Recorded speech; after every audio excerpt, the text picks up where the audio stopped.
पूर्व मुख्यमंत्री हेमंत सोरेन को न्यायिक हिरासत में जेल भेज दिया गया। 13 दिनों की ईडी की रिमांड खत्म हो गई। इसके साथ ही जेएमएम ने आंदोलन का ऐलान कर दिया। आंदोलन की चर्चा करेंगे, लेकिन उससे पहले जेएमएम प्रवक्ता सुप्रियो भट्टाचार्य की तरफ से इस मसले को लेकर क्या कुछ कहा गया, केंद्र पर किस तरह निशाना साधा गया, ये सुनाते हैं हम आपको। 13 मार्च वो ऐतिहासिक दिन हो जब देश बेचने वाले का नाम सामने आएगा, देश को खरीदने वाले का नाम सामने आएगा। और मुझे तो आश्चर्य नहीं है, मैं आज आपको बता रहा हूं, कहीं कल परसों में कोई ऑर्डिनेंस ना आ जाए कि सुप्रीम कोर्ट के इस जजमेंट को हम बदल रहे हैं, क्योंकि पार्लियामेंट का सेशन ओवर हो गया। पार्लियामेंट का सेशन ओवर हो गया। अब ये चोरों का जमात एक ही सहारा देगा कि ऑर्डिनेंस लाओ, अध्यादेश लाओ और इस फैसले को खारिज करो। और बड़ा सीना तान के घूमने वाला ईडी, अब तुम्हारा पीएमएलए एक्ट 50 कहां जाएगा?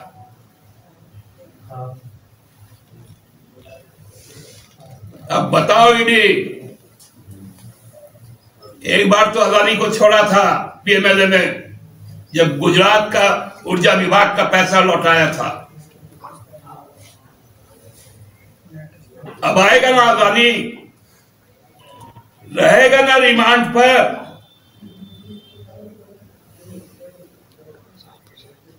है हिम्मत ईडी में? जेएमएम ने ईडी अडानी पर निशाना साधा है, केंद्र पर निशाना साधा है अडानी को लेकर, और कहा है कि ईडी क्या अडानी से पूछताछ करेगी। और वहीं आंदोलन का आगाज कर दिया गया है। किस तरह से आक्रोश दिखा, क्या कुछ माहौल दिखा, इन तमाम चीजों को जानने के लिए चलेंगे अपने संवाददाता मदन के पास। मदन, एक तरफ पूर्व मुख्यमंत्री हेमंत सोरेन जेल भेजे गए, दूसरी तरफ जेएमएम की तरफ से आंदोलन का ऐलान कर दिया गया। एक पोस्टर भी खूब चर्चित हो रहा है जिसमें यह लिखा गया है कि झुकेगा नहीं, झारखंड झुकेगा नहीं। तो अब क्या कुछ लग रहा है, क्या आंदोलन और तेज होगा? बिल्कुल, देखिए, जेएमएम के तरफ से जो इंतज़ार था वो था रिमांड अवधि खत्म होने का। अब रिमांड अवधि खत्म हुए और न्यायिक हिरासत में जो है पूर्व मुख्यमंत्री हेमंत सोरेन को होटवार जेल भेज दिया गया। अब देखिए, चरणबद्ध तरीके से आज से आंदोलन की शुरुआत जेएमएम ने कर दी है। पहले दिन उपवास रखा गया, एक दिन का। तमाम जिला मुख्यालयों में जो है जेएमएम के नेता आज एक दिवसीय उपवास पर रहे। और अब आज से ही न्याय यात्रा की शुरुआत हुई है। पंचायत तक पहुंचकर लोगों को यह बताने की कोशिश होगी कि यह जो प्रकरण है उसमें साजिश बीजेपी की है, ईडी को मोहरा बनाया गया। और जो झारखंड के विकास के लिए एक आदिवासी का बेटा यानी कि हेमंत सोरेन काम कर रहा था, उसे दबाने की कोशिश हुई। जेएमएम के नेताओं का आरोप अब सीधे तौर पर बीजेपी और ईडी पर है कि वो मजबूर नहीं हुए, वो झुके नहीं, तो उन्हें जबरन झुकाने की कोशिश हुई है। और इसी का नतीजा है कि आज उन्हें सलाखों के पीछे जाना पड़ा। अगर हेमंत सोरेन उनकी बातों को, उनके सौदों को मान जाते तो फिर आज ये परिस्थितियां नहीं होती। हालांकि आज पूर्व मुख्यमंत्री हेमंत सोरेन बहुत मायूस दिखे जब उन्हें कोर्ट में पेशी के लिए लाया गया था और उन्हें न्यायिक हिरासत में भेजा जा रहा था। तब कार्यकर्ताओं की आंखें भी एक तरह से कहें तो भावुक हो गई थी, उनकी आंखों से आंसू भी निकल आए थे। और वो कह रहे थे कि इस हालत को हमें देखने से बर्दाश्त नहीं होता, क्योंकि जिस तरह से हमारे नेता को परेशान किया गया है, उन्हें एक बेसमेंट की कमरे में रखा जा रहा है, वहाँ ऑक्सीजन नहीं मिल रहा, रोशनी नहीं आ रही। तो ये जो प्रताड़ित करने का सिलसिला शुरू हुआ है, ये अच्छा नहीं है। आंसुओं का जवाब हम आंसुओं से ही देंगे। और आने वाले दिनों में उग्र आंदोलन की चेतावनी भी कर दी गई है।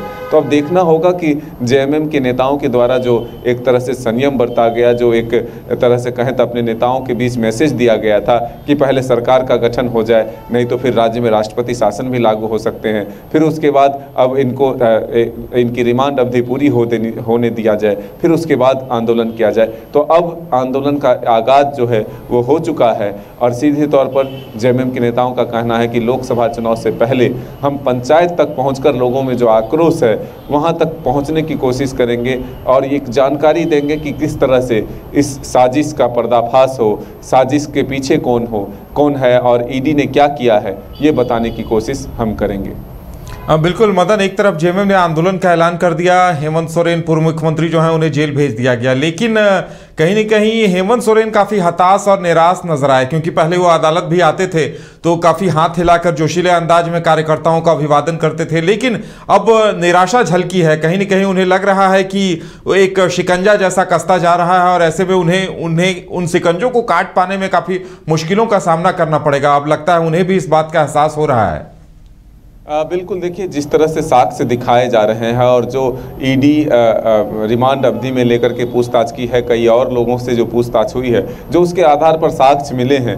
देखिए पहले जिस तरह से हेमंत सोरेन को लगता था कि ईडी के पास कोई साक्ष्य नहीं है और उसके बाद वो कोर्ट तक पहुंचकर जो है अपना बात रख सकते हैं। हालांकि इंतज़ार अभी भी जेएमएम के कार्यकर्ताओं और नेताओं को है कि न्यायालय पर भरोसा है, कोर्ट में जो साक्ष्य हैं वो नहीं दे पाएंगे ईडी, क्योंकि हमारे नेताओं को जबरन फंसाया गया है। तो हमारे नेता जो है रिहा होकर आएंगे, बाइज्जत बरी होंगे, तो भरोसा यह है। लेकिन अब फिलहाल पूर्व मुख्यमंत्री हेमंत सोरेन को ईडी ने क्या साक्ष्य दिखाए हैं और क्या उन ईडी के पास साक्ष्य है जो कोर्ट में दिए जाएंगे, ये आने वाला वक्त बताएगा। लेकिन फिलहाल आज जो चेहरे के हाव भाव थे वो ज़रूर परेशान करने वाली थी। बिल्कुल मदन, तो अब लगता है कि आंदोलन का सिलसिला लंबा चलेगा और जिस तरह से जेएमएम की योजना है कि इसे चरणबद्ध तरीके से एक एक जिलों में और दूसरे जो ग्रामीण प्रखंड स्तर तक इस आंदोलन को ले जाया जाए, यानी अब लगता है कि जेएमएम इसी मुद्दे को लेकर मुखर होगी और आंदोलन भी करेगी पूरे प्रदेश में। बिल्कुल, देखिए अब जेएमएम के पास एक सबसे बड़ा जो विषय है वो यही है और इसे ही चुनावी मुद्दा बना करके जनता के बीच ले जाएगी और कहेगी कि हमें इंसाफ चाहिए और जनता से बड़ा कोई नहीं होता, हम जनता के बीच हैं। बीजेपी ने हमारे नेता के साथ जो साजिश रची है उसका पर्दाफाश करते हुए वो कहेंगे कि हमारे पार्टी को मजबूत करें ताकि बीजेपी का जवाब दिया जा सके। और उस पार्टी की मजबूती तभी हो सकती है जब अधिक से अधिक सीटें चुनाव में जीत करके विधायक और सांसद जो हैं आए। तो अब देखना होगा कि ये जो वर्तमान राजनीतिक हालात है, एक तरफ जहां बीजेपी इस सरकार को और उसके मुखिया को भ्रष्टाचारी बताने में जुटी हुई है, अपनी पूरी ताकत इसके पीछे लगा रही है, वहीं दूसरी तरफ सत्ता पक्ष के जो दल हैं, जो नेता हैं, वो ये बताने में जुटी हुई है कि ये साजिश है बीजेपी की और साजिश के तहत हमारे नेता को फंसाया गया है। तो दोनों इसका कितना लाभ चुनाव में आने वाले दिनों में ले पाता है और सच कौन है झूठा कौन है, ये आने वाला वक्त बताएगा। चलिए मदन, हमारे साथ जुड़ने के लिए और तमाम जानकारी देने के लिए आपका बहुत बहुत धन्यवाद। तो देखने वाली बात ये होगी कि ये जो आंदोलन छेड़ा जा रहा है और बीजेपी और जेएमएम के बीच जो वार पलटवार चल रहा है, इसमें जनता क्या राय बनाती है, जनता का रुख क्या होता है, ये सबसे बड़ी बात होगी। फिलहाल हमारे साथ इतना ही, हमें दीजिए इजाजत और आप देखते रहिए न्यूज़ बाइस्कोप। नमस्कार।